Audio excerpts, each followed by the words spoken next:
ಪುತ್ತೂರಿನಲ್ಲಿ ಅಕ್ರಮವಾಗಿ ಆಟೋ ರಿಕ್ಷಾದಲ್ಲಿ ಗೋ ಸಾಗಾಟ ಮಾಡುತ್ತಿದ್ದ ಘಟನೆ ನಡೆದಿದೆ. ಬೈಪಾಸ್ ರಸ್ತೆಯಲ್ಲಿ ಬಜರಂಗ ದಳದ ಕಾರ್ಯಕರ್ತರು ಆಟೋ ರಿಕ್ಷಾವನ್ನು ತಡೆದು ಗೋವಿನ ರಕ್ಷಣೆ ಮಾಡಿದ್ದಾರೆ. ಅಕ್ರಮವಾಗಿ ಗೋವನ್ನು ಪುತ್ತೂರು ಬೈಪಾಸ್ ರಸ್ತೆಯ ಮೂಲಕ ಆಟೋ ರಿಕ್ಷಾದಲ್ಲಿ ವ್ಯಕ್ತಿಯೋರ್ವ ಸಾಗಿಸುತ್ತಿರುವುದರ ಕುರಿತು ಮಾಹಿತಿ ಪಡೆದ ಬಜರಂಗ ದಳ ಕಾರ್ಯಕರ್ತರು ದಾಳಿ ನಡೆಸಿದ್ದು, ಬಳಿಕ ಜಾನುವಾರು ಸಹಿತ ಆಟೋ ರಿಕ್ಷಾವನ್ನು ಪುತ್ತೂರು ನಗರ ಪೊಲೀಸ್ ಠಾಣೆಗೆ ಒಪ್ಪಿಸಿದ್ದಾರೆ.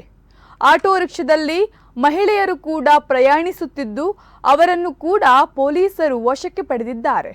ಈ ಬಗ್ಗೆ ಪುತ್ತೂರು ನಗರ ಠಾಣೆಯಲ್ಲಿ ದೂರು ದಾಖಲಾಗಿದೆ.